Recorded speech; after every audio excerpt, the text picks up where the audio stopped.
Hi YouTube! I'm Kelly. Thanks very much for coming by my channel and watching this video. I'm going to make a table runner for Christmas for my daughter. This pattern and method is not mine. I watched my friend Marie from Marie Scrappy Creations. She made this in fall colors. So once I upload the video, I will link hers below so you can see what she did. Because it is her idea, not mine. I'm just following along because she has excellent plans. Interrupting this table runner video slightly for my earrings of the day. I'm going to come a little closer. Sorry, I got to scoot this up just a bit. Jiggle, jiggle, jiggle. They're these little white deer. They dangle a bit, but not too bad. And I'm home today, so it's okay. Back to the table runner. This fabric's been in my bin for a while and got folded up and stuff, so right now I'm just giving myself a fresh edge to work with. And like Marie, I'm using 5 different fabrics for the main part of the runner. It comes out kind of like a braid, sort of, which I will show you all as we go. Get rid of that little bit. And her blocks for the braid part are 3 1/4 by 9. I'm pretty sure I wrote that down. I went and watched her video again and wrote everything down so I have it all correct, rather than just relying on memory. So I'm going to cut a 3 1/4 inch strip off of this.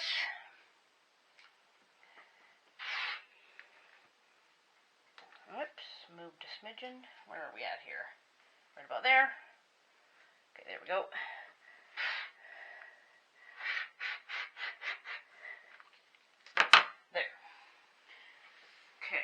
Out of the way. That's a nice big piece which I can probably use for backing eventually sometime, or something of the kind.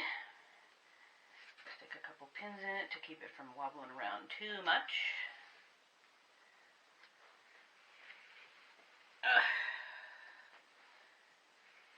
There, get it out of the way. Now, get rid of this ruler. Let's see. Can you still see this? Let me just try this for a second. Are we in view? Yes.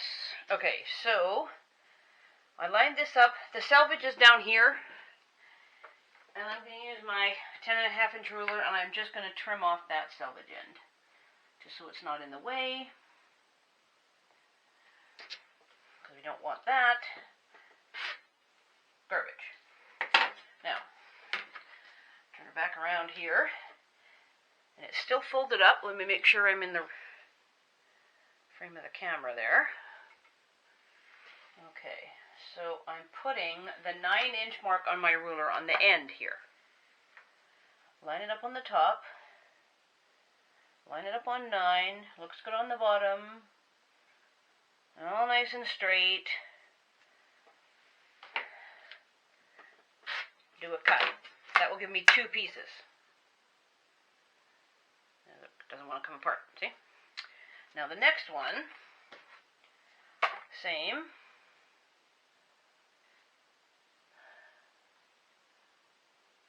Cut another 9 by 3 1/4.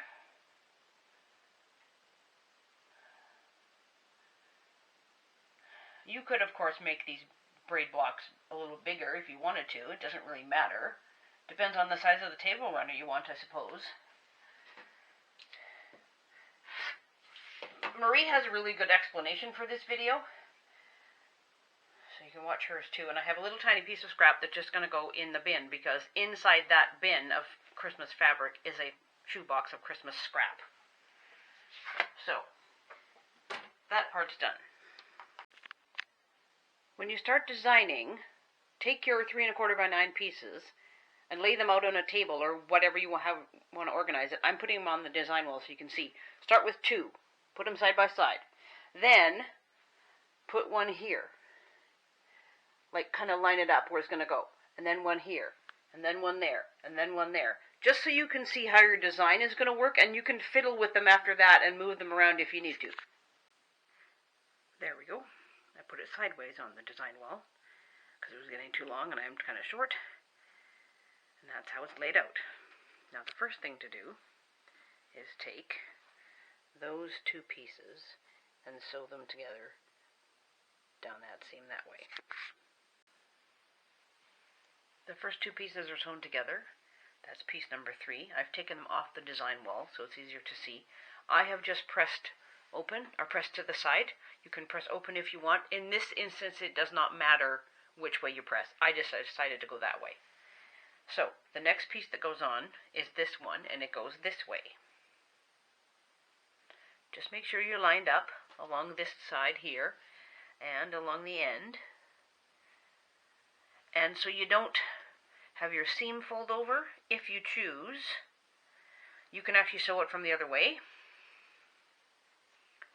which is probably what I'm going to do. That way you're not having your seam go all funky when you're sewing. So let's line it back up because it got moved around. There we go. Give it a pin.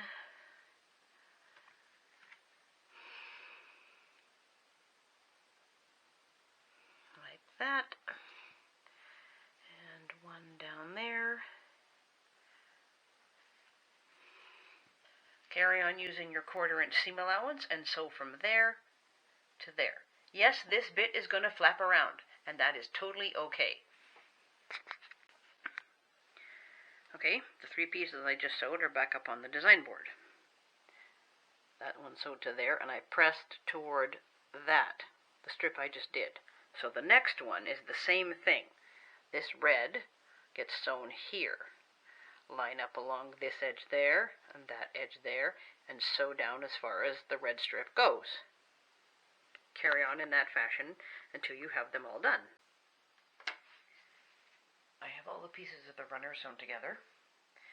It's all this way, that way, this way, that way. So we got to make it a rectangle. Now, line your ruler up along the edge here where the points are, where everything meets. You don't have to worry about it being too square because it will get squared up. Don't worry about it. But at the same time, as I have this here, I also am making sure that coming across to the middle, where the middle points are, is 4 1/4. Now, this is going to line up perfectly right there at 4 1/4. That one is dead on. This one's off a teeny bit here. That one's off a teeny bit there. That one's perfectly at 4 1/4. That one's perfectly at 4 1/4. And that one's perfectly at 4 1/4. So that will be just fine. So all I'm going to do is take my ruler and cut along that way. And then obviously, because my ruler is not that long, I have to move it down and do the same thing again. I cut the triangles off both sides. Now I'm going to square up the weird ends. This is not even because you've come this way and then this way and then this way and then this way. But to make it even, make sure that you're not cutting off this edge. I'm in a little bit. I could scoot out a little bit more. I'm just trying to make sure I'm even here. But you can't have it like that with the point cut off because that's going to look dumb. So you have to have it so that it's square this way and square that way. So what I'm doing is lining up a line on this edge this way. So that's straight there. And I'm lining up a line on the top. Just a second here. Line that up that way. And that gets lined up that way. There. So if you have... Whoops, I went and moved it. Dang it anyways. Wiggle, wiggle. Okay, so this edge of the runner is lined up with a line on my ruler there, and the edge of the runner down here is lined up with a line on my ruler there. So when I go across this, it will be a square rectangle. It won't be all weird. It'll be straight this way. Let me put a weight on it.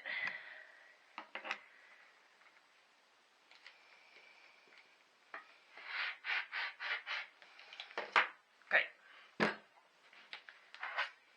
There's a nice whack for the scrap bin. And then you get the other weird end, which we do in a similar fashion. You got to have a nice rectangle, not all cattywampus this way, this way, this way. So, same deal. Make sure you're not too far away from this here, because otherwise you're going to get it looking dumb. You can't cut it like that or it's going to be weird. So you have to make sure you're cutting it square again, same way. So go as close as you can to that little notch area. Line yourself up on a line this way, and line your bottom up on a line that way. You can fudge it a little bit. It's not going to matter too drastically as long as you're not wildly off. There we go. That looks pretty good there. Hold it down. Put the weight on. And give it a cut.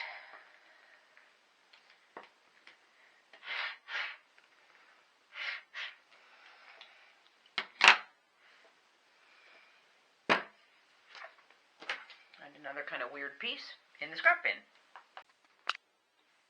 My runner turned out to be 10 3/8 wide.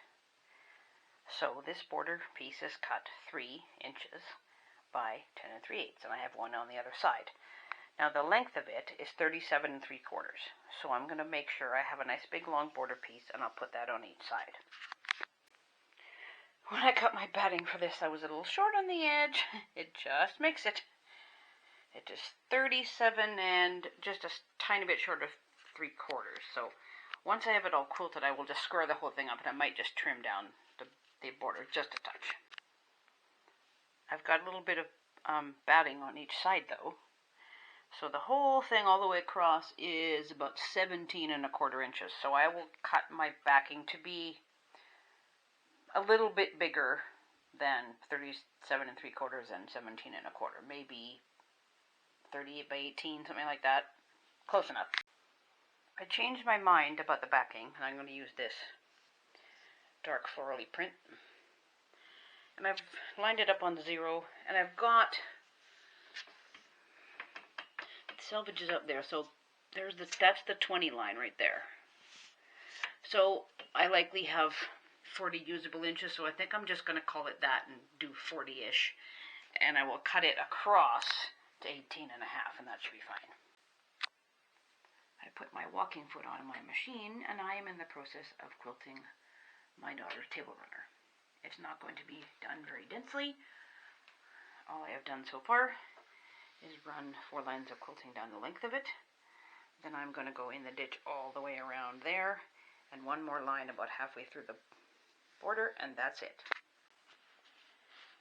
I'm going to do an experiment and do the binding on this runner a bit different than usual.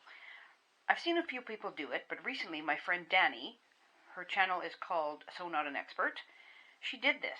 And I'm like, oh, I might try that. So what I did was I sewed the binding onto the front, and I pressed it over, and I did a little experiment just here with the stitching. And I folded it underneath, like that, and did stitch in the ditch right along there, and I have red thread loaded. So on the back of the binding, let me just put the camera down so I can flip it. I don't want to stop and start.